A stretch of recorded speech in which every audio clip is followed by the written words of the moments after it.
Hello and welcome to this episode of Health and Beauty Hacks with Mia Signs. I'm really excited that you're here. These episodes are very powerful and very important to me as to all of you. I get to bring you a guest today that not only is he a personal friend, but I love his work. And he's also a metaphysical practitioner, which is also very important to me. So this is Barry Selby. Welcome, Barry. And Mia, thank you for having me back again. I'd love to play with you and talk and share. Yeah. The reason I love Barry's work is he has a clarity on metaphysics and the way he speaks and the way that the universe flows that I think is really beautiful. I also love that he works with women on their greatness, on their leadership, on their self-love, on their wholeness, on their healing. And so that's why he's here. He's just a very powerful person. So Barry, thank you for being here, and share with us, please, a little bit about what brought you, I know all about Barry, but a little bit about what brought you into this beautiful line of work of helping others. Ah, boy, in a small space of time. Thank you for that wonderful introduction, by the way. I really appreciate that. I am, as I define in my talks, I'm a passionate champion for the divine feminine, and I do serve women so much in my work. Partly because I know it's smart to do that, but secondly, because I'm really clear that the feminine is what's needed on the planet more than ever. My own journey through many dysfunctional relationships led me into relationship coaching, and having 35 years of background in spiritual work, personal growth. I got a master's degree in spiritual psychology, 20 years as a spiritual counselor, all these different things. It really taught me that there's more to life, simply put, more to grow into, more to expand, more to own. And some things I learned along the way, it's amazing how they keep showing up as lessons to keep learning, going deeper and deeper and deeper. And even though my work has been relationship coaching, my real gift and my real calling is helping people have a better relationship with themselves. And so, because the reality is that every relationship we're in out there is a reflection of the one inside. And when we have this one working really well, all other relationships get better. So it's kind of a cheat in a way. That's where my passion lies. Your hack. Yeah. And really, it's all about connecting the body, mind, and spirit and healing that emotional state of being that keeps us off-centered as humans, right? When we believe we're human and not spiritual humans, we see the humanness. And so this is why it's so beautiful to have these other areas to grow into. I love it. Absolutely, absolutely. Will you share with us, starting within is the place to make massive change. Now, we mentioned about the emotional and about the spiritual. So would you talk about this a little bit? Certainly. I'm going to lean on some of my experiences in my master's program, because some of the models they used still work for me now. And one of the things we talked about and we learned is that basically understanding that our physical and mental, emotional expression is all connected, meaning that if we are feeling out of alignment, not feeling very happy, maybe feeling sad, we'll start to think sad thoughts, and our physical body will start to feel down and drained. It's all connected. So if we're feeling happy and joyful, we'll tend to walk a bit more straight, we'll be uplifted, and we'll think positive thoughts. It's all actually tied in together. Now, we can change that, because if we are feeling depressed or upset, if we decide to do something physically expressive, like we go vacuum the floor, or go dance, or go run around, we may not feel like doing it, but by so doing, it will change our state, because we're internally saying we're not feeling good. But if we do things that actually generate more positive vibration, more positive chemicals, then our emotional and mental state will shift as well. The way that I remember one of my teachers talking about it is that, this is going back quite a while ago explaining this, but basically because the physical, mental, and emotional levels are aligned together, they're actually connected. If you, for example, go on a crash diet and lose a massive amount of weight, let's say you lose 25 pounds. That 25 pounds is taken off the negative side of your scales of your physical experience. The challenge, though, is that the mental and emotional baggage that's tied to that 25 pounds is still in there. If you don't deal with the emotional and mental baggage that came around to put the 25 pounds on in the first place, what's going to happen, and they've proven this in research, is the weight will tend to come back, because it's about having homeostasis between the different levels. And so what was happening for all the, back in the day, of all those weight release programs that were going around, is that they said there was something like 95% of the customers will put the weight back on and more within 5 years. because they didn't do the mental and emotional work. Nowadays, these different programs have coaches and counselors in their programs because they learned the lesson that you've got to work with people's internal state to match their physical change. So understanding that connection is vital for a transformation. Yeah, it's really important. I love how you brought up that you may lose the 25 pounds, but what created that is still there. And also people, as let's just use this for an example, because we're talking about it and it's easy to understand. When you begin to lose weight, period, that is going to send off some emotional triggers and issues. When Absolutely. you begin a new workout program, right, that's going to bring out some emotional triggers and issues. When you start a new business, that is going to bring out emotional triggers and issues. Same with every single thing in life. And that's why isn't it so important to hop on and change this stuff within us so that they don't keep bubbling up, regurgitating, and we feel smooth instead of like all over the board. It's almost like in a way we're preparing ourselves for a new future by changing how we are internally. So yes, for a new business or a new relationship, if you're really prepared for that, you want to change your internal state to be prepared for it. It's almost like it is paving the way, so to speak, what you want. So yes, absolutely, it's worth doing the inner work so you can get what you want in the external. Yeah, very powerful to do that. Yeah. Let's stretch this a little bit and talk into healing your past changes. Healing your past changes your appearance, and it's so interesting. This is one of my favorite health hacks or beauty hacks that there is, because literally it does. So I'm going to let you get started and I'm going to hop in with you. Certainly. Well, one of the analogies I would like to say is like we wear our experience on our appearance. You know, you've seen the people walk around who are like maybe 60 or 70 years old, maybe even younger sometimes, who are so hunched over because they carry the weight of the world on their shoulders. They look prematurely old because they didn't realize they were falling into the trap. They were putting on so much pressure on themselves, like, I got to take care of everything and all the things I got to do, that their body starts to wear down too soon. And it's almost the idea of like when you cut a tree in half and you count the rings, you know the history of that tree by what the rings look like inside the trunk. Well, on our faces, we carried a lot of the wounds from our past and a lot of the wear and tear, so to speak, of life on our faces.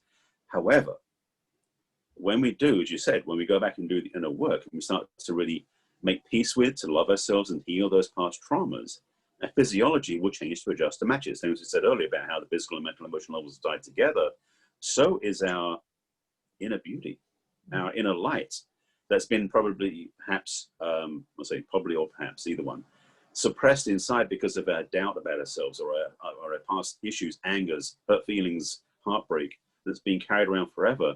It's become a coating on the lens so the light doesn't shine.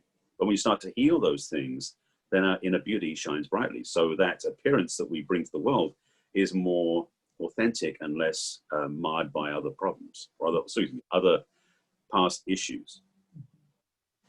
I really love this, and I speak on this too. That's why I love it, because I realized at one point a couple years ago that doing this inner healing work, this self-love work, this getting rid of all the stuff that holds us back, looking at ourselves without fear, what it does is it structurally changes who we are. We don't have the stress lines, we don't have all that stuff, and so we do glow and look differently. And I've really noticed that in the healing that I'm going through right now, I've really noticed that within 2 months. You remember, I think, what I looked like in July when I was, at the depths of thinking I was going to have my mastectomy. I even went off camera. Remember, I would not go on camera for people to see me because they started saying, something's wrong with Mia, something's wrong with Mia. And so when I came back, I think mid-July, all shiny and bright, it's like, this is a hack, literally. Yeah. Clearing out the interior, having it smooth. People are like, wow, you look 20 years younger than you normally are. And I'm like, oh, but he is a baggage, basically. Isn't that incredible? So it's like Benjamin Buttons. We're aging backwards. Well, maybe not that much, but that's the way of looking at it. Yeah, but the thing is, it's like saying you look 20 years younger. Well, when you've cleared out 20 years of baggage, you're not carrying that extra age on you. So you are in fact youthing yourself in a way, becoming younger, because you're not carrying so much weight of that's not even yours to carry anymore. So yeah, that makes sense. And I remember commenting on one of your more recent photos after that time, said how much you look different from what you did before, like you've been released from something, or you were free of that past weight you were carrying before. So absolutely amazing. Yeah, it's really phenomenal. So ladies, this is one of the biggest secrets that you will get on this show, is literally do your internal work so that you can glow and shine the way that you need to. And that also works on the rest of the healings, the things that come up in our life. Remember, always look at the emotional and then what the thing is. Breast cancer, why it was created. Granted, it was created for me, a flood of hormones, which, you know, the doctors didn't tell me would happen to me when I went through menopause. So there's also another side of what the pain is that brought it forward. So look at all of this stuff. It's really beautiful stuff, and reach out to people like us, Barry or myself, and we can help guide you through stuff, because literally you need to shine as bright and beautiful as you do. And Barry, I have to say that I love this, and I love it coming from you, because there are not men out there championing women the way that you do. And so, and of course, that's why you and I are such great friends too. We both see each other in that beautiful light, and we support that. And it's really, really lovely. So publicly on air, I'm going to say thank you very much for doing what you do. literally it's a change of for women to be loved like that. So Really appreciate that, and that's why I do what I, not so much why I do what I do, but it's because what's been calling me forward ever since. Yeah. And so thank you for the acknowledgement. I appreciate that. Yeah, it's beautiful. You're welcome. So we have been putting false stuff on us and to cover up what we look like. So sometimes we put makeup on, sometimes we put masks on, sometimes we hide in the closet, sometimes we do all sorts of crazy stuff. So let's talk about these false things that we're taught that we can strip away. I know we've talked a lot about it off and on. Yeah. Well, the thing is like, and we do disguise ourselves when we go out in the world so many ways. I mean, it was interesting because, get that in a second. I was like watching myself do different things. We have a challenge because most of us don't have a healthy self-image. I'm sorry to break it to you, but we tend to carry an image of ourselves that's not reality. And so what happens is we dress according to that image versus who we really are. And so when we look in the mirror, we consider we may be too fat, too thin, too tall, too short, all these other things, when truth is that all of us are unique, all of us are amazing, and all of us are the most beautiful version of ourselves, because nobody else can do it for us. So that's a way to live my life, by the way. But the thing is, for me, I have adjusted to, because you may notice that I don't have a lot of thick head of hair anymore, because I was a lot younger when I had that. But part of what I really get to is the fact is that I have to be comfortable owning the fact that there's less there. And in fact, the more I've been discovering is I feel better in my body and feel more confident in who I am. The more I cut this shorter and shorter and shorter, it's going to be kind of a crazy journey. Yeah. So just so I've had that experience just on that level. Yeah. But the other part is that we all do this, is we tend to try to disguise what we think is wrong. And as we said earlier, once you start healing those internal false beliefs and limited and frustrating blocks to who we want to be, when we start healing those things, our light shines out more brightly. When you start doing that, you notice those things that you do, maybe the colors you choose to wear, or the bulk of the things you wear, or the makeup you wear, for the women mostly, some of the men too, or the things you do to disguise yourself are no longer needed. You know, I used to wear a lot more hats than I used to, because I was starting to feel like I had to cover it up. Now it's like, no, I do when it's sunny because I get burnt otherwise. Right. But I don't have. I've got a collection of hats. I used to have like 20 different like fedoras. I've got like 3 now, and I rarely wear them because they're not. They were disguised, I realized. And that was actually. And on a side note, going back even further, I had this lesson a long time ago. I used to have a full beard, full head of beard, a beard. I was like, a full beard. I went through an experience in a seminar that was back in the 80s. This is the first time. This has been since then. And I basically was hiding from the world, using that as a disguise. And one of my facilitators, who was a good friend of mine at the time, called me on that. And so what I did, and this is one of my most valuable experiences about being received and loved, is I went out on one of the breaks, and I was one of the staff members of the event. I wasn't actually in the class. I'd already done the program.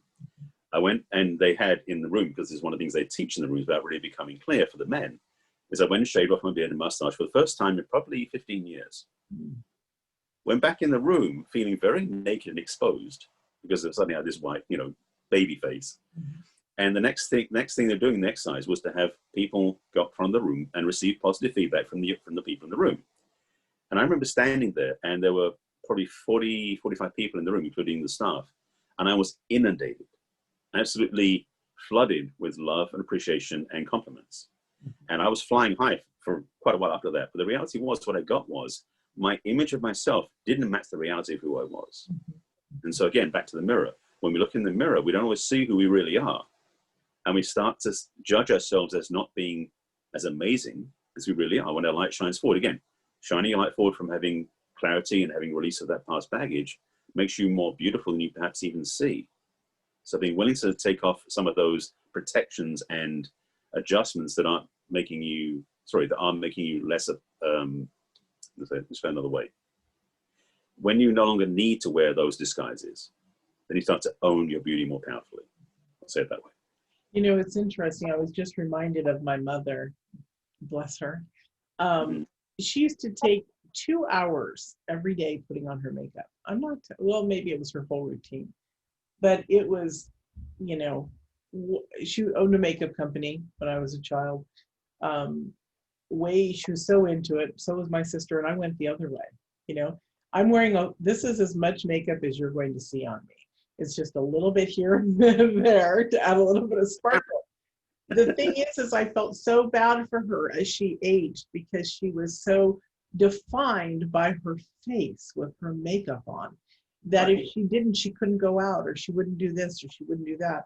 It took her getting dementia to chill the heck out about her looks and her face and all of that, and not to berate herself. So it's really interesting what we do to ourselves, like what we put on. She put on literally a mask, She could have used half of what she, was using, and it would have been fine, but for her, she had to dig. So it's interesting. Similar, on the hats or the beard, or, a lot of people now wear face masks, and they're like, wow, I feel really great, that I'm wearing a face mask because I'm covering up who I am. So it's all about identity, isn't it? Yeah. It's our identity. What do we see ourselves as? What are we going to claim for ourselves? Right. And I was going to say one thing also, especially with your mother, I'm guessing with the makeup she had, unless it was an organic line for that, if it wasn't back then, her skin's condition because of all the makeup is also being more and more depleted, which means she's got to keep putting more and more makeup on to hide the deficit that she's having on her face from that too. So it's almost like a never-ending struggle that gets worse and worse and worse. So the more you can live without too much accessorizing of the makeup, especially the less toxicity on your skin. When you're wearing jewelry, make sure it's metals or stones that are actually additive to your light, to your vision, to your health, rather than things that may be depleting. Certain metals are bad for our skin, so maybe we want to choose different jewelry. So choose things that support you in being better, being you. And if you want to accessorize, certainly don't. I'm not saying don't do anything, because there's room to have fun and play, but also just do it with a consciousness, being aware of what you're doing. That's probably the best way of saying it. Yeah, that's beautiful. I love that. So it's that time. It's that time for the free gifts that you have. Would you like to share? Certainly. Well, as I mentioned at the beginning, that like you, both of us are very passionate about self-love as a practice, as a way of life. And one of the tools that I use as a starting point for my clients is I start to have them practice a little self-love discipline.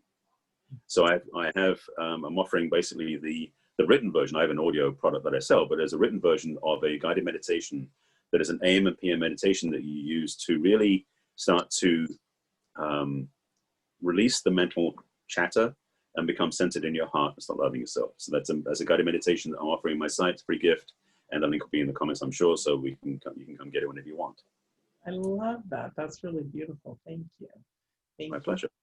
So before we say goodbye to the audience, what is, and you've said a lot of great things, but what's coming from your heart that you'd like to share?